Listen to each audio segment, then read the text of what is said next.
whole career, I've sort of been playing catch up, but what it's done is it's put a big chip on my fire, and I've known that I have to be serious about this. And slowly over the course of time, I sort of caught up to where maybe I should have been in life, and now I actually feel like I'm, as a 58-year-old, creative director, I feel like I kind of caught up, You're listening to Creative Leadership with Heart, a podcast that inspires people to take action and be the leader they were born to be. I'm Coach Rico, and I'm known for coaching and training executives, leaders, founders, and high performers at Fortune 100 businesses, startups, and more. I'm here to answer your questions about leadership and personal development while also asking you questions that can unlock your untapped potential.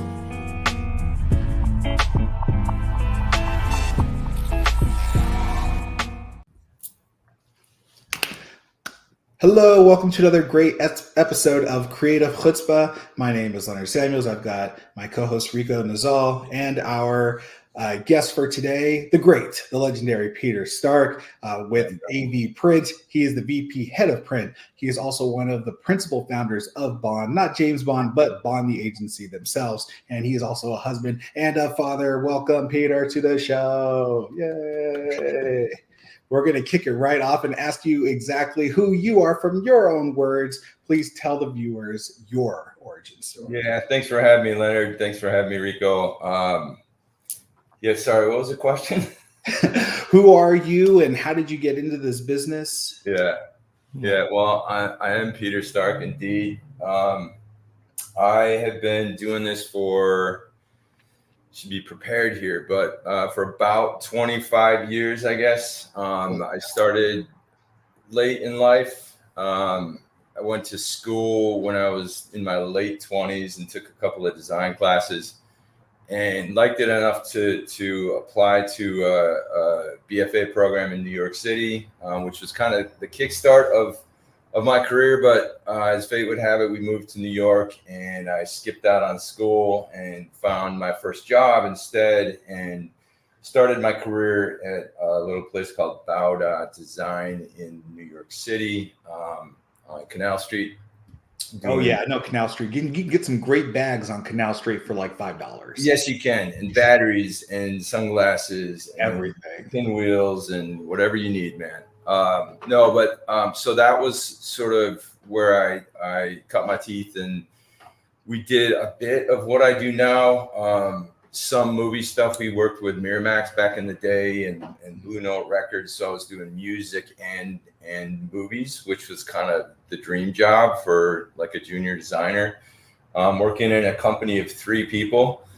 And did that for about a year. And then we had our first baby. And realized we couldn't afford to live in New York. So we scooted out of New York as quickly as we could and landed in Vermont, where I spent 5 years kind of doing what I'm doing here as well, but a little bit more diverse with some entertainment, some snowboard design, some beer label design, and living in an old creamery building and sort of living the dream and being a gardener and getting back to my hands dirty and all that. And but then my wife decided at some point she was ready to move, and I said, I'll go anywhere you want to go, as long as the right answer, by the way. Right, that was the right and the wrong answer, because I said that the only place I don't want to go is LA.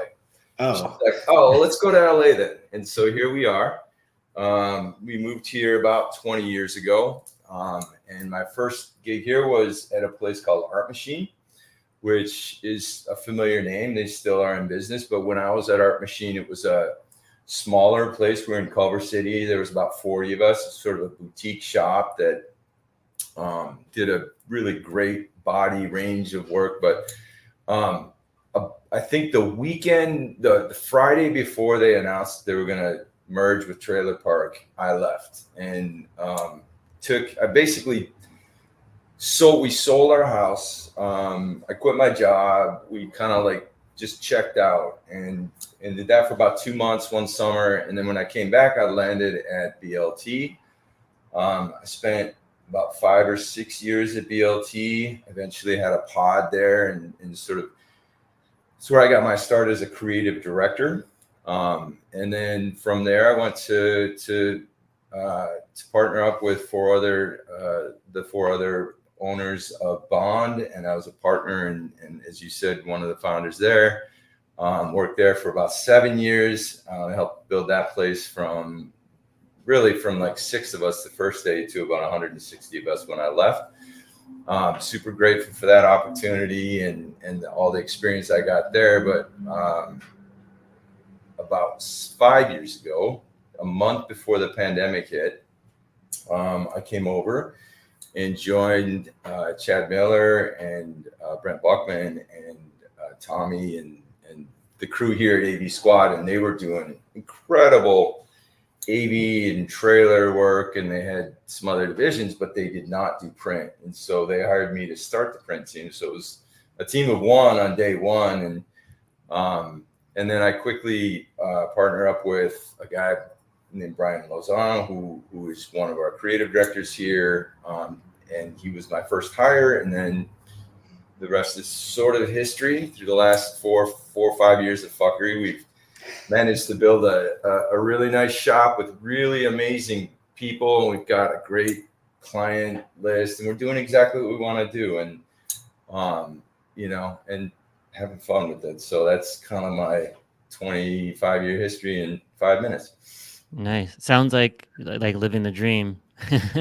Yeah. I mean, there are days where it feels like a really great dream, and there are other days where it feels like a fever dream, but you take the good with the bad. And I think, this has been an extraordinary 4 years, 4.5 years since we started this, starting with the pandemic and then the strikes and, all that. But like, the bottom line is I come in every day and do what I want to do, surrounded by a group of really amazing people. And so in that regard, yeah, it's definitely a dream job. So I wanted to go back. But thank you for that, for summing it up. I want to dig into some things now. So you said you got started later in life. If you want to share, if you can share, I'd love to hear. I'm sure people would like to understand it. And what was it at that point in time that you decided to enroll and to be a Bachelor of Fine Arts? Like, what was that? What was the driver of that? Was there something? Because most folks, they can pinpoint a movie, a book, a song, or something that kind of was like, oh, I want to do this for a living. Yeah. What was that for you? Yeah, it's a great question. I graduated with a marketing degree, and it was about a day after graduation where I started thinking about and I was, a 21-year-old kid or 22-year-old kid at that point. And I was like, what does that actually look like? I mean, I'd spent 4 years getting this degree without actually envisioning what my life would look like after I graduated. And the first thing I thought was, well, I got to go buy a suit. And then I'm going to go apply to like Pillsbury and 3M and Target. And because I'm from the Midwest, from Minneapolis. And all the local, big marketing places where you'd go to be a marketing guy, right? And the thought of that was just like shockingly depressing. And I just was like, oh, well, I can't really see myself doing that, And so I had to quickly, because my parents had helped me get through school, and obviously they had their expectations. And after school, I went to live at home, and so I was having to kind of face them and what's next, Peter, and so in lieu of really having like an actual plan, I thought, what can I do to sort of make that, that seems responsible and seems cool and is adventurous. And because I was starting to I had my junior year in college, I'd done a study abroad, and I was starting to get that sort of bug to actually go and actually explore and find myself a little bit. And, I somehow heard about the Peace Corps and was like, that sounds like a legitimate thing to do. And that buys me at least 2-3 years to try to figure things out. And, I got in and ended up living in the Caribbean for 2.5 years and living in a very remote compo with like no running water, no electricity.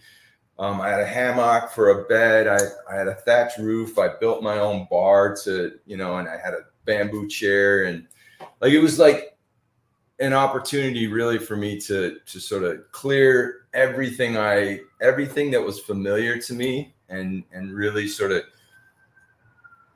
get to know a different part of myself. And through the course of that time, I read a lot, I wrote a lot, I had a lot of time to think, I had a lot of time to sit on the beach. I met some extraordinary people. And so when I came back from that experience, I was 25 and still knew I didn't want to be a marketer. Coming from the Peace Corps. Now, how do I sell these? Right. So there was, you know, and oddly, my first business experience was I went to the Peace Corps, and because I was in the business program, I taught a group of 25 or 30 women how to tie-dye t-shirts and how to sell those t-shirts across, because I was in the Dominican Republic and there's a big tourist market there. And so that was really my first like venture into the unknown, right? Doing something that was like, oh, this sounds cool. I think I want to do that.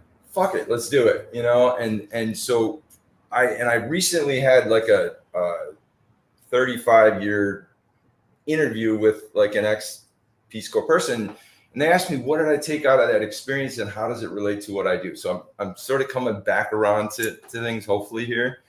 But it really, what it did was it taught me in my own heart of hearts that you can do basically whatever you want to do. As crazy as it might sound, if you put your heart to something, you put your mind to something, there's nothing to be afraid of, right? And so, long story long, when I came back, I spent 5 or 6 more years just kind of, I hope this is not offensive to anybody, but I was fucking off for about 5 or 6 years and enjoying life for sure, traveling. I was a ski lift operator. I did a lot of traveling.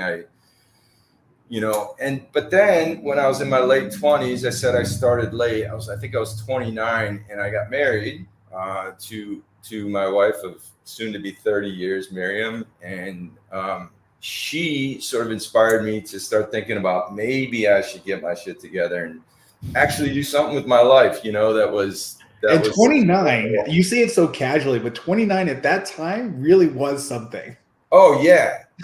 Yeah. I'm shocked. Yes. Yeah, no. I mean, trust me, I heard that, like, dude, you're 29. Like, yeah. You know, and the crazy thing was my wife decided she wanted to go get her master's degree, which is a little bit more like respectable as a 29-year-old. And I was like, we're going to Vestal, New York, where there's nothing happening. And I'm not going to sit here for a year. So I'm like, I'm going to take a couple of classes. So I took a design 101 course and sat in with a bunch of 17 and 18-year-olds. And but I really put my mind to it. I was like, well, we were paying our own way. And so it was like, I'm actually going to apply myself. I didn't know the first thing about Photoshop.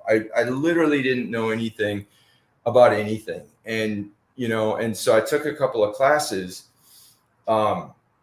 One previous thing is oddly enough, I'd done an internship with a graphic designer in Minneapolis who did menu designs. And he had all his stuff on little floppy disks, and he had thousands of these disks, and he would show me what he was doing. And I was just like awestruck. This guy was doing such a cool thing, like making menus that everybody would see out in the world. And I was like, well, that seems pretty cool. Like, but I didn't really do anything. I just kind of watched him and shadowed him. But then I went to school and I started actually learning Photoshop. And I was literally going to Barnes and Noble, buying books called Photoshop for Dummies and like Illustrator for Dummies, and literally learning on the fly as I sat in with these 19-year-old kids who had been working on computers since they were, 5 or whatever. So I was way behind the curve. But I took 2 classes and then my wife graduated. I'm like, okay, so the next step for me was to actually go and get a degree in this. And going back to where I started, we went to New York. I got accepted to FIT in New York, which was a fashion school, but they also had a design program. And thought that would be my road ahead for a couple of years. But in the meantime, that summer, we got there a little bit early. So I had a briefcase with all my stuff in it, weighed about 50 pounds. And this was really before like people were doing email. Definitely people weren't doing this. People were actually walking around and knocking on doors, and that's how long ago that was. And when you had the acrylic portfolios and all that stuff. Everything was physical. And the funny thing is, I had this giant book filled with nothing. Like I hadn't done anything in my career that really would fill a briefcase, but I put everything I'd done in art classes. I was a designer at the school newspaper, and and whatever I had, I put it in that case and started hucking it around New York, and like taking the subway and this and that. And I went to maybe 10 or 12 places, sent my resume to about 50 places, and got zero responses. And nobody wanted to talk to me. And I was like, okay, I guess I'm going to school. And my wife actually said, can I see your cover letter? And she looked at it and she's like, this looks like it came out of like cover letters for dummies. And it probably did. But she's like, there's nothing in this that says anything about you, right? And she's like, why don't you just write some radical cover letter? Just be crazy and see what happens then. And so I wrote this letter, and all I remember about the letter was saying, I wanted the first sentence after a couple of edits, when my wife kept saying, come on, dude, you can do better than that. Like I said, I want to change the world with my design. And I was like, and I said to Miriam, I'm like, this is the most outrageous, like hyperbolic, statement ever. I have no right to. She's like, fuck it, just do it. And so I sent that letter out, and I got 2 responses. And one said, thank you for sending your letter, but we're not looking. The other said, I just want to I want to talk to the guy who's going to change the world with his design. And you're from Minnesota. I'm from Minnesota. Come on in, we'll talk to you. I went in, we hit it off, and the guy's name was PR Brown. He's still a legend in this industry.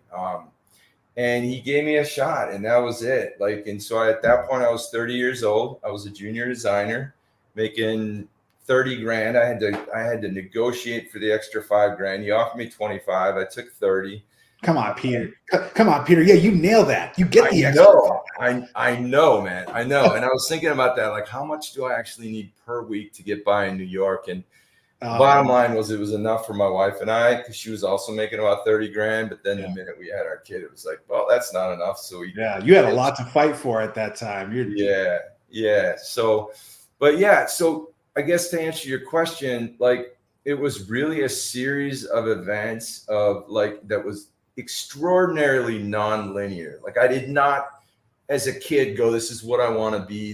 I was not a prodigy. I was seriously, like, because then even when I was like a junior designer, my boss was 5 years younger than me, and he had worked at Capitol Records as a creative director, started his own agency, graduated from the best design school in Minneapolis, and I was like none of that, And so, like, my whole career, I've sort of been playing catch up. But what it's done is it's put a big chip on my fire, and I've known that I have to be serious about this. Mm-hmm. And slowly over the course of time, I sort of caught up to where maybe I should have been in life, and now I actually feel like I'm, as a 58-year-old, creative director, I feel like I kind of caught up, but that's been a really helpful thing for me in terms of like inspiring me to take this seriously and really kind of work my ass off.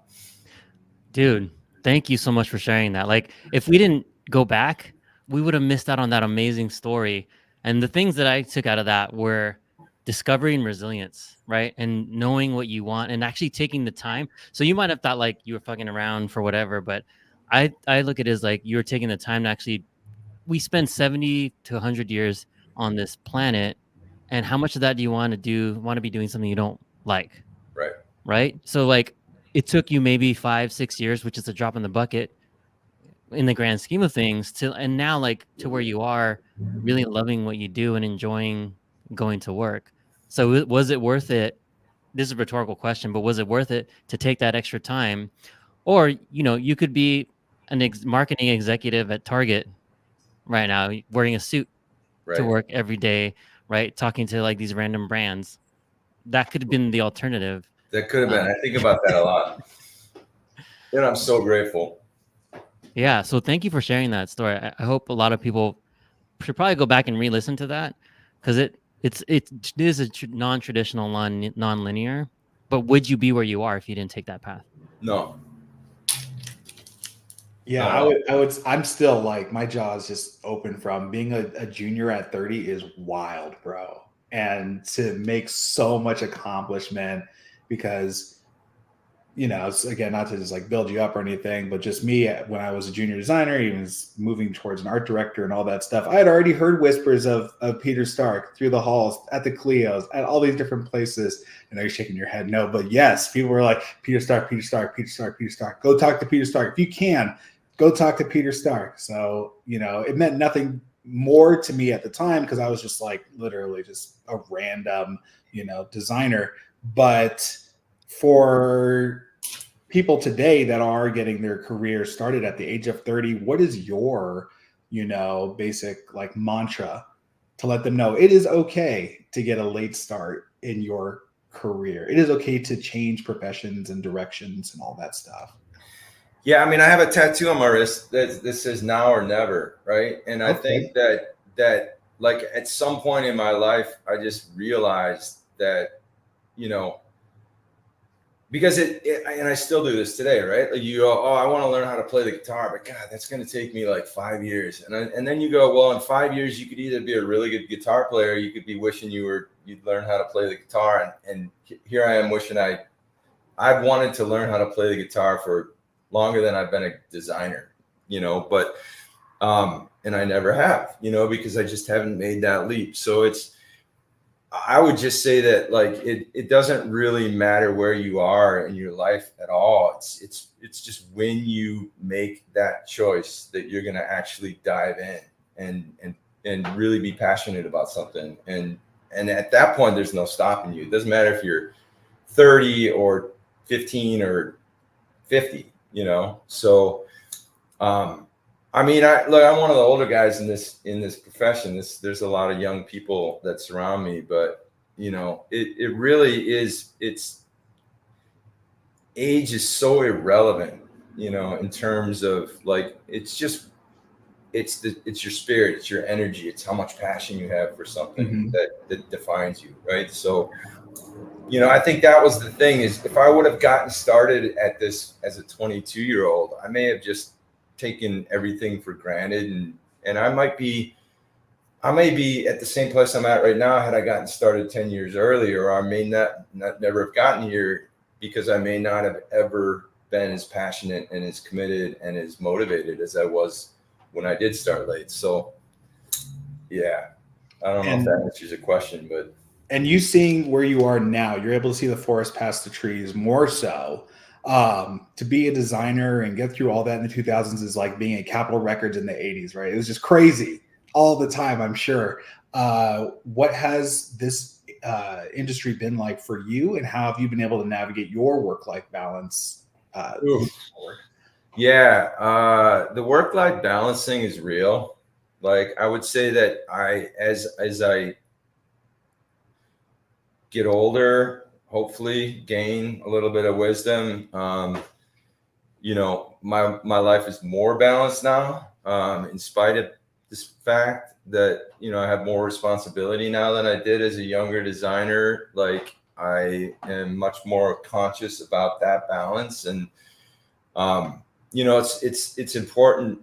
It's always been important for me to lead by example, you know, and I've never been a dude who just sits behind and I've worked for a dude like this, and I won't name any names, but, you know, just sit behind my desk and check stocks all day as everyone around me is doing all the work.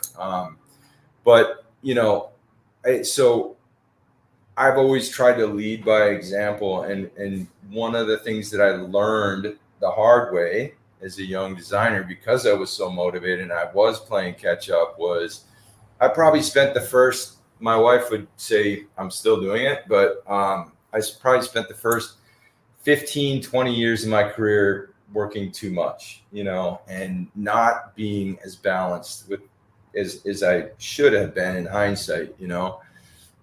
So I made not be the best person to give any real wisdom on like work-life balance. I know that like this or this industry has changed a lot, and back in the day, it may have been where I was, but like growing up in LA and at Art Machine, and then particularly BLT and Bond, like if I was doing an overnighter or if I was there at midnight, I was definitely not the only one there. Yeah.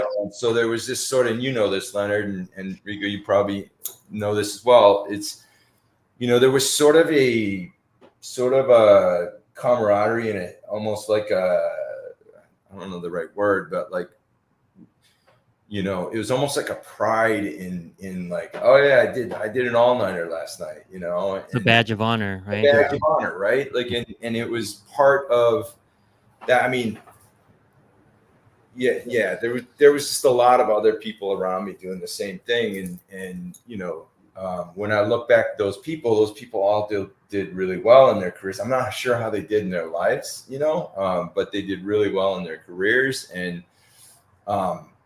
it did help me go further faster in my career, but at what cost, right? And I think, Leonard, you and I talked about this in our original conversation too. Like, there's always you always have to sort of, that balance is like, all right, well, this is what I gained from being like a workaholic, but what did I sacrifice, right? And when you have a family and you're not seeing your family, that's a significant cost to that. So that's been a constant like challenge for me to stay balanced and to try to rebalance every now and then. And but I'm certainly not the authority on how to do that.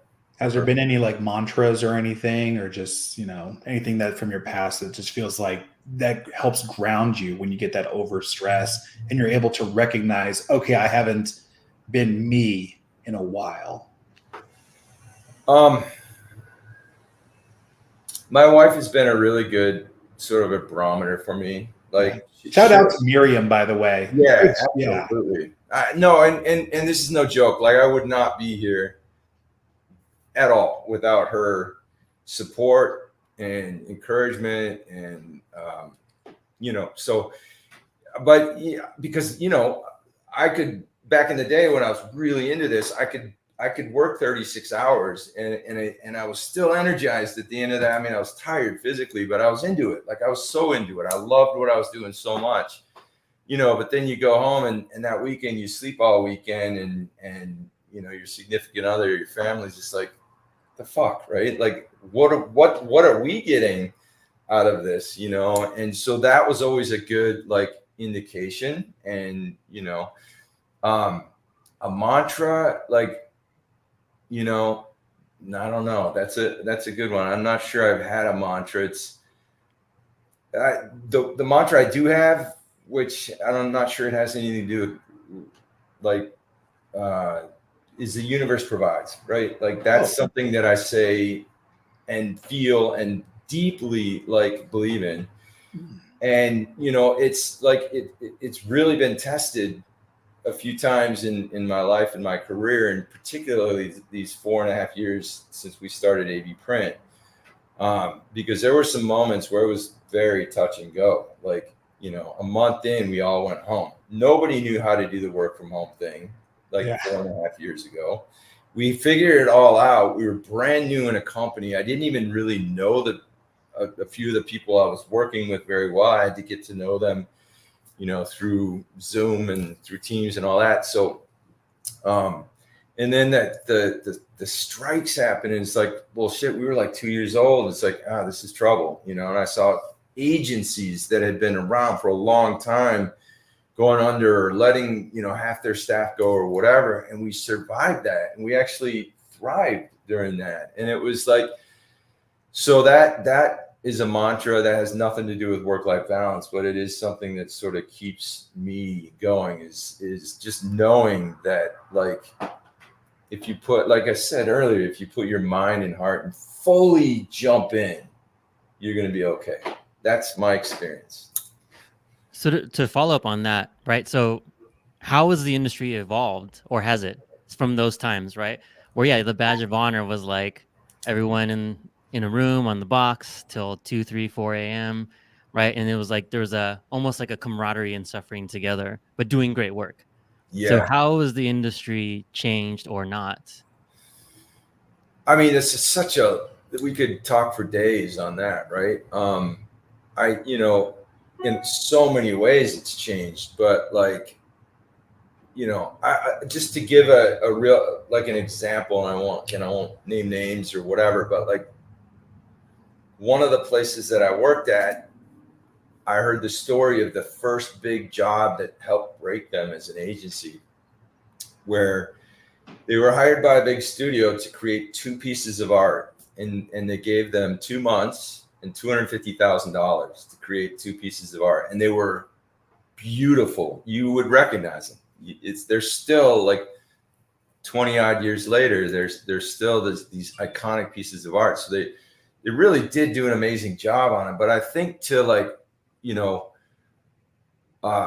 we have wonderful clients, right? And clients are faced with so many challenges, and they do the best they can to work with us and this and that. But that idea of like 2 months, $250,000 for round one has evolved into a round of comps plus a couple rounds of revisions for 25 grand. And that first round of comps should be at least 50 comps. And then, revisions rounds after that. And so, and then, by the way, we need that in 2 weeks, right? So like, just from that point of view, like the process has really gotten very condensed and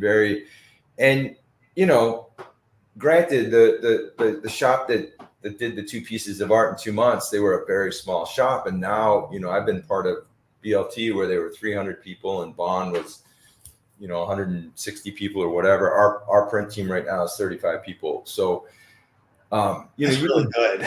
By the way, we're getting there. Like we're not in a rush to be big. That's not our point. We just want to be good. We just want to like compete. So, but like that trunk, that sort of like narrowing down of like how quickly things move, right? And and also like we'll ingest like 50,000 images at the beginning of a job. So we sometimes spend more time just getting our assets in line before and then we'll spend a couple, 2-3 days building something after spending a week just getting, so like that 2-3 weeks gets narrowed down even further. And it's so the speed that things happen is absolutely different. I think the process of like, there have been some game-changing moments, right? Like Photoshop was a game changer. We don't even remember this industry before Photoshop, but it existed, and Photoshop was like a cheat tool. People were like, oh,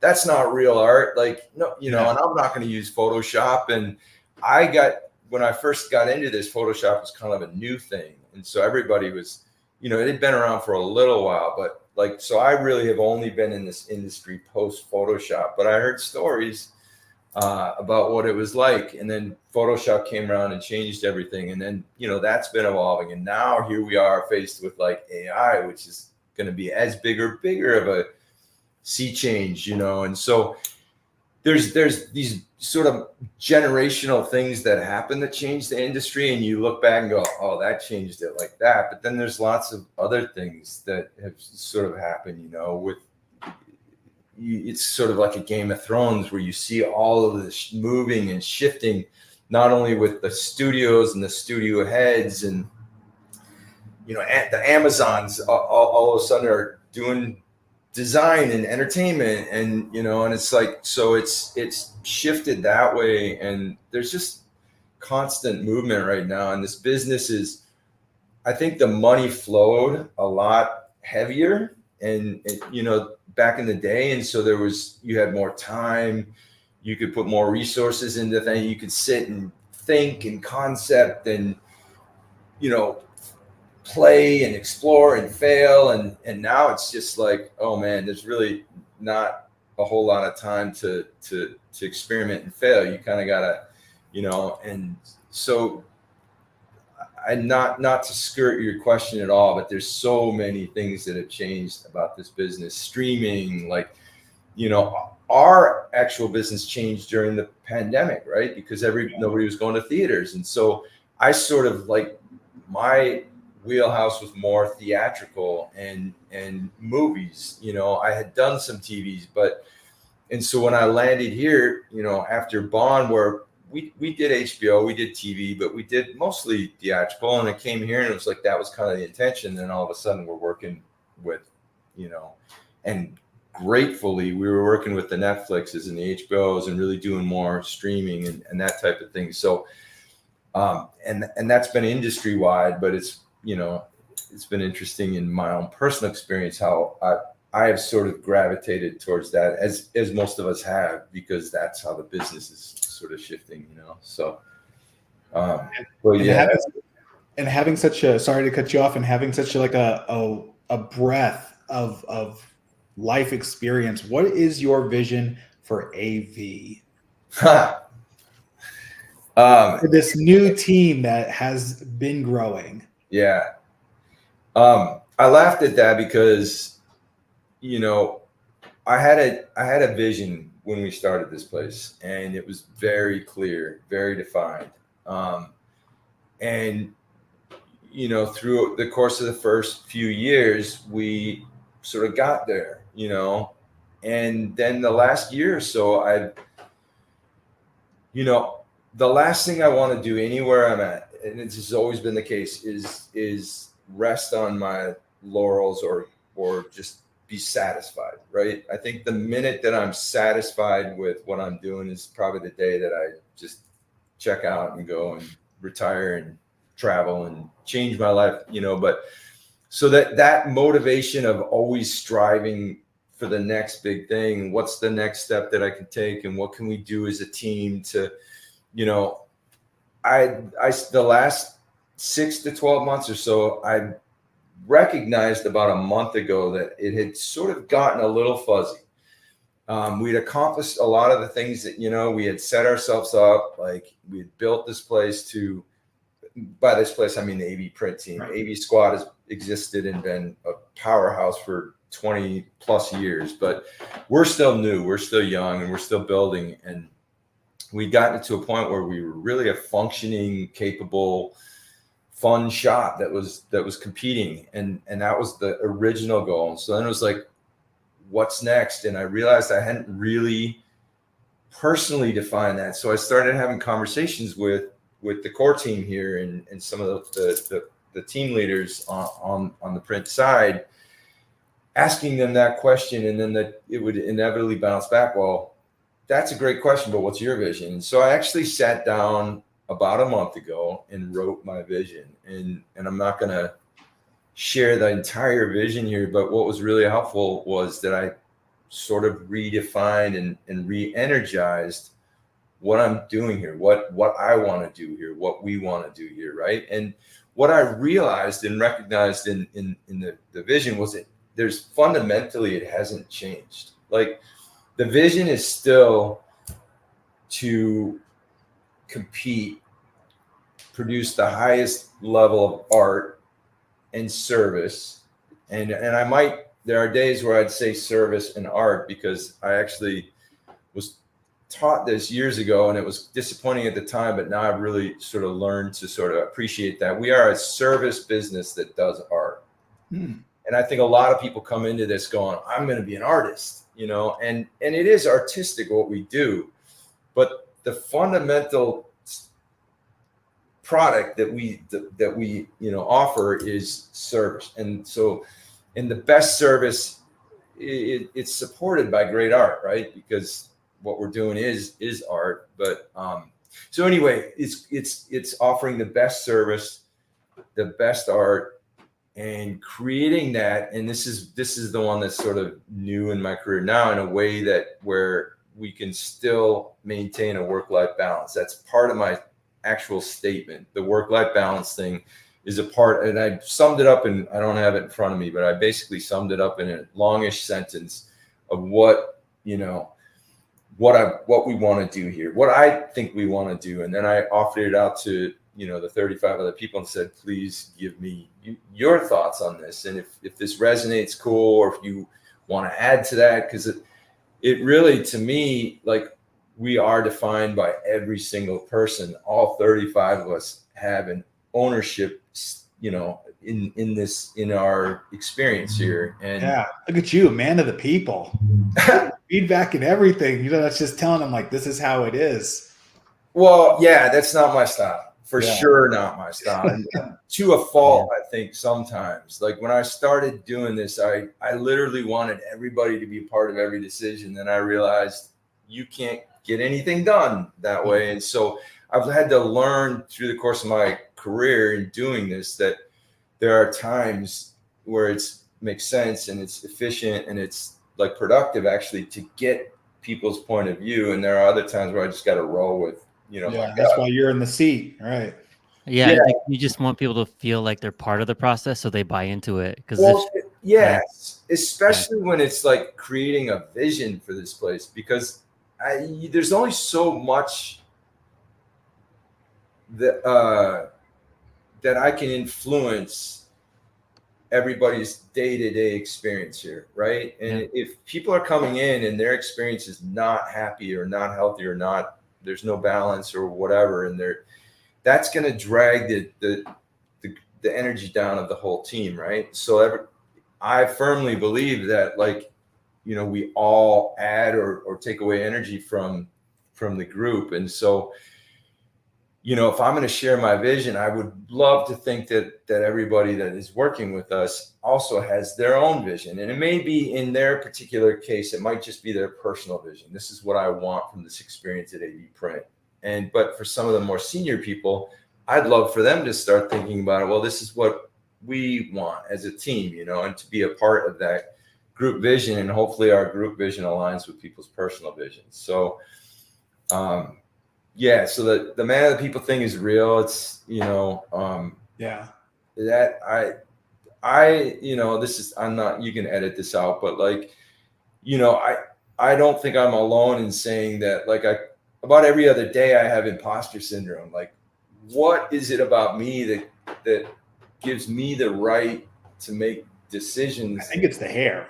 You got great hair.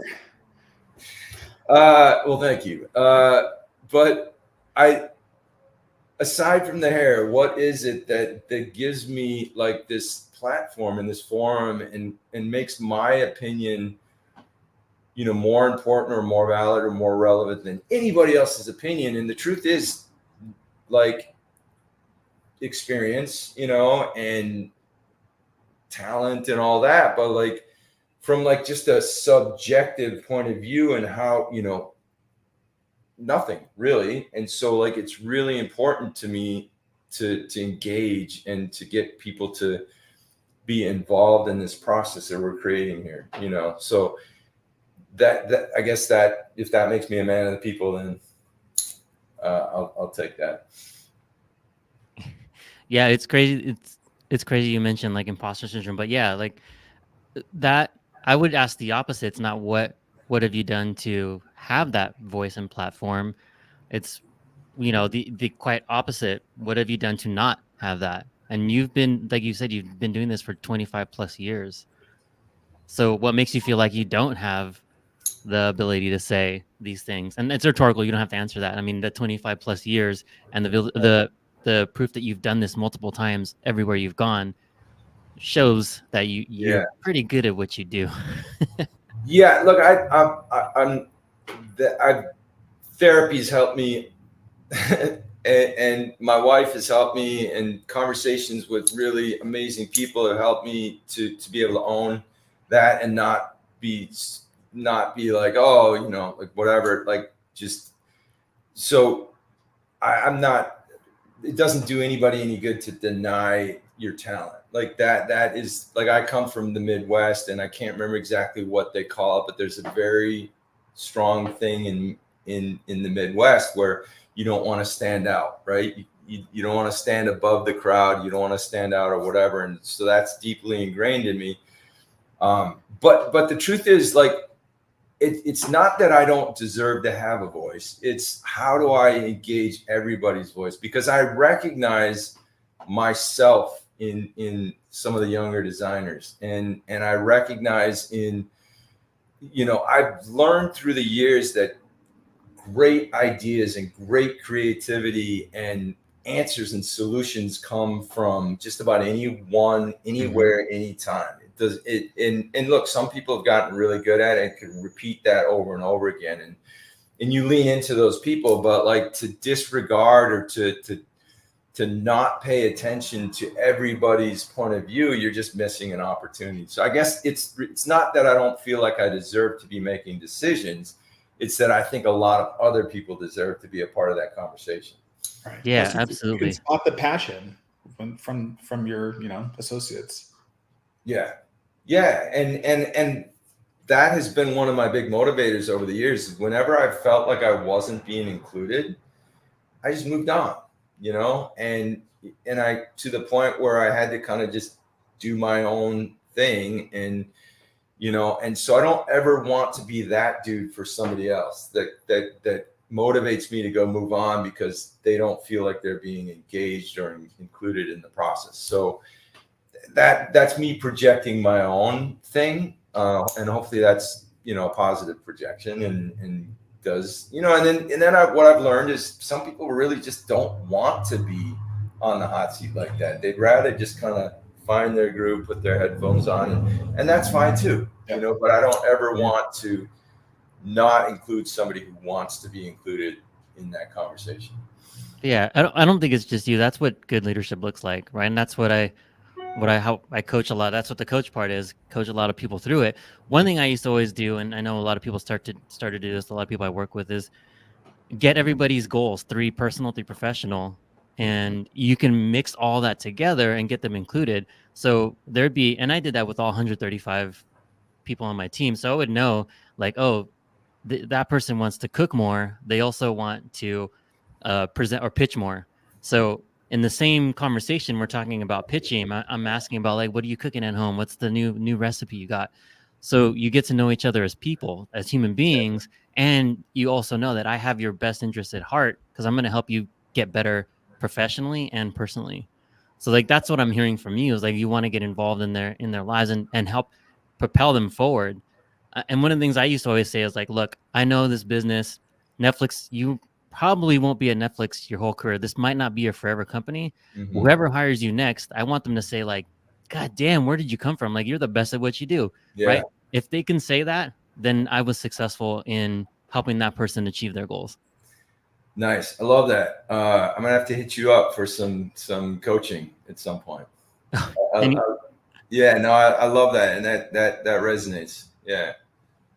Anytime. But you're doing great, man. Like what I'm hearing, the team, it's no wonder these agencies are chasing you to build and scale these teams.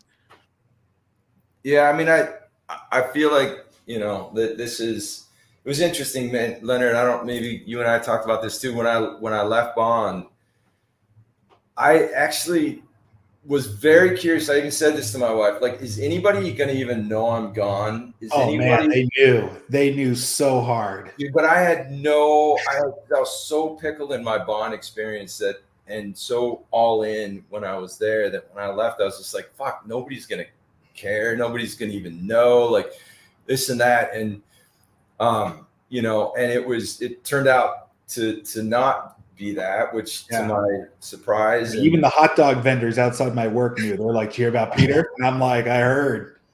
Yeah, it's funny because I actually was a hot dog vendor. So when is this Netflix movie coming out? Just Peter. And I rode a bike around Lake Calhoun with ice cream in it too. So I one summer I was an ice cream vendor, and the next summer I was a hot dog. You're just out there doing side missions.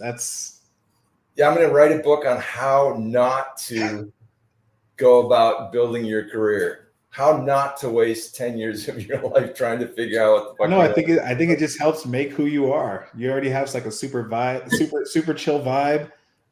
For someone that's not from LA, you look so LA. It's taken hold of you. Yeah, I guess I got to own that. It really has. Like when we came out here, I'm like, okay, fine. Like it took a minute. I was like, okay, fine. And it obviously was a good place for me to be, but it was not my vibe. I didn't feel like it was my vibe, but we live in Laurel Canyon now, and, Yeah. and that's kind of my vibe. And so Yeah, we're you got able valley to, vibes for sure. right. We get sort of away from the craziness of this city, but man, this city is also really just an extraordinary city too when you really dig in, and you walk out and you in January and it's 75 and sunny, and it's like, It's I always mean, going to be. Yeah. it's crazy like that. But no, so I really, this city has been very good, and to our whole family, and it's a great place to do what we do. Yeah. Well, thank you for coming here. I think that's it on my questions, Rico. Yeah, no, thank you. This was a lot of gold. So I hope people really understand and cherish the stuff they just heard from you today, and go back and re-listen to some of these things, because there was so much in there about your story, how you had to figure things out, your later start in life, and like to get where you are, and now you're this coveted creative leader.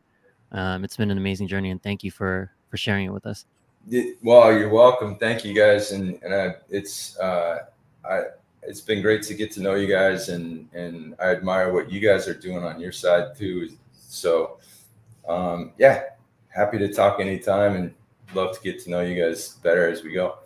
Perfect. Well, I look forward to seeing you more. And it takes chutzpah to be creative. And thank you so much for your journey. If you see Peter in the street, get a strand of his hair. His power is inside of it. Okay, guys. That's and buy him a hot dog. And buy him a hot dog and an Right. ice cream if you're in Venice. But veggie dog, though. Veggie dog. A veggie dog. Yeah. You are LA boy. That's it, bro. Super LA. But thank you so much, Peter, for hopping on. Thank you, Rico, for co-hosting. And this has been another episode of Creative Chutzpah. Thank We'll you. see you next time. Later. Thanks for listening to this episode of Creative Leadership with Heart. If you enjoyed the show, please like and subscribe.